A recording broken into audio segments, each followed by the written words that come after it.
நடக்க போற குரூப் 2 இருக்கட்டும் அல்லது குரூப் 4 இருக்கட்டும் இல்ல திருப்பி நடக்க போற குரூப் 2 மெயின்ஸாக இருக்கட்டும், நீங்க எதை படிக்கணும் அப்படின்னு கிளாரிட்டி இல்லாம இருப்பீங்க.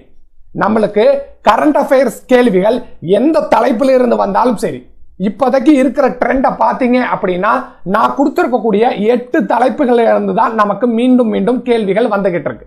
அப்ப இந்த 8 தலைப்புகள் இருந்து கேள்விகள் வந்தா நீங்க பதில் சொல்லணும்னா உங்களுக்கு எதெல்லாம் தேவைப்படும் அப்படிங்கறத இங்க கொடுத்துட்டேன். முதல் 2 வருடம் நீங்க கரண்ட் அஃபேர்ஸ படிச்சிடணும்.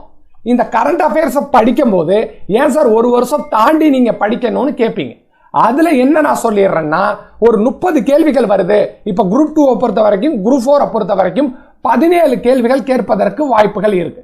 ஏன்னா 200 கேள்விகள் கேட்கும் போது டிஎன்பிஎஸ்சி 34 கேள்விகள் கேட்கிறாங்க அப்படின்னா 100 கேள்விகள்ல எவ்வளவு கேள்விகள் கேட்கலாம்? 17 கேள்விகள் கேட்கலாம். அப்படிங்கிற கணக்குப்படி நம்ம பார்த்தா 2024 கரண்ட் அஃபேர்ஸ்ல இருந்து நமக்கு 5 கேள்விகள் வருவதற்கு வாய்ப்பு இருக்கு. இந்த 5 கேள்விகளுக்கு நீங்க பதில் சொல்லணும்னு ஆசைப்பட்டா 2024க்கான கரண்ட் அஃபேர்ஸ் நீங்க பார்க்கலாம். இந்த கரண்ட் அஃபேர்ஸ் எப்படி சார் இருக்கும் அப்படின்னா, மந்த்லி ஈவென்ட்ஸ்ல உங்களுக்கு கொடுத்துருவோம். இந்த மந்த்லி ஈவென்ட்ஸ்ங்கிறது என்னது? பாலிட்டியா இருந்தாலும் சரி, ஜியோகிராஃபியா இருந்தாலும் சரி, எக்கனாமிக்கா இருந்தாலும் சரி, இல்ல ஹிஸ்டரி டாபிக், இல்ல என்விரான்மெண்ட் டாபிக் அப்படிங்கிற எந்த தலைப்புல இருந்தாலும் சரி, அந்த ஒரு மாதத்துல இந்த சப்ஜெக்ட்ல நடக்கக்கூடிய கரண்ட் அஃபேர்ஸ் எதுவா இருந்தாலும் அது உங்களுக்கு தலைப்பு வாரியாக தனித்தனியே தொகுத்து வழங்கப்படும். ரைட் சார், அது முடிஞ்சிடுச்சு. இப்ப தமிழ்நாடு கவர்மெண்ட் சம்பந்தப்பட்டதை நான் எப்படி படிச்சு தெரிஞ்சுக்க முடியும் அப்படின்னா, உங்களுக்கு 2 மெட்டீரியல் ஹெல்ப் பண்ணும். ஒன்னு பாலிசி நோட்ஸ், இன்னொன்னு தமிழரசு. இந்த பாலிசி நோட்ஸ் அண்ட் தமிழரசு தமிழக அரசே வெளியிடக்கூடிய மாத நாதிதழ்.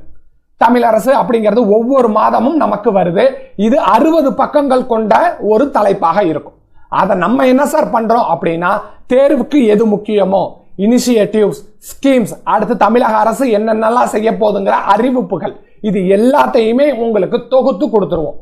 60 பக்கங்கள் கொண்ட ஒரு புத்தகத்தை நீங்க 10 to 15 பக்கத்துல கம்ப்ளீட் பண்ணி முடிச்சிடலாம். தமிழரசு அந்த தலைப்பில இருந்து எந்தெந்த கேள்விகள் வருது அப்படிங்கறத சொல்லியாச்சு.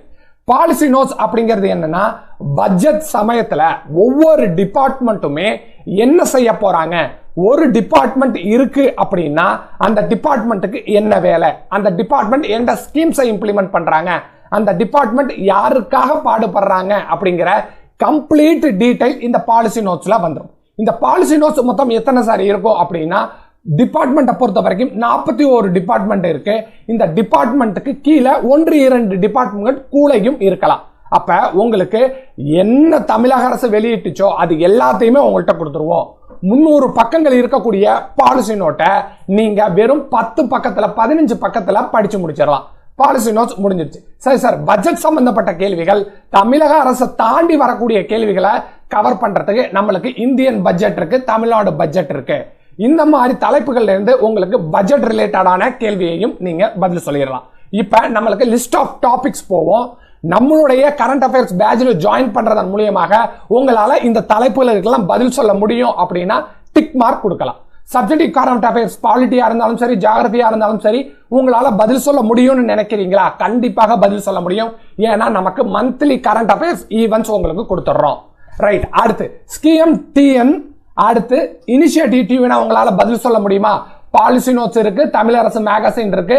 இது இரண்டுமே நீங்க எளிதாக படிச்சு முடிச்சலாம். அப்ப இந்த தலைப்புல இருந்து கேள்விகள் வந்தாலும் உங்களால பதில் சொல்ல முடியும். சென்ட்ரல் கவர்மெண்ட் ஸ்கீம்ஸை பொறுத்த வரைக்கும் நம்மளுக்கு பதில் சொல்றதுக்கு பட்ஜெட் இருக்கு. இந்த பட்ஜெட் மூலியமாக உங்களால சென்ட்ரல் கவர்மெண்ட் ஸ்கீம்ஸை பத்தி சொல்ல முடியும். அடுத்து ஸ்பேஸ் அண்ட் ஸ்போர்ட்ஸ், இது எல்லாமே எங்க சார் கவர் ஆயிடும்? மந்த்லி கரண்ட் அஃபேர்ஸ்ல உங்களுக்கு கவர் ஆயிடும். இந்த டேட்டா பட்ஜெட் அப்படிங்கிறது நமக்கு பட்ஜெட்னே தனியா உங்களுக்கு நம்ம கரண்ட் அஃபேர்ஸ் கொடுத்துறோம், அதுல கவர் ஆயிடும்.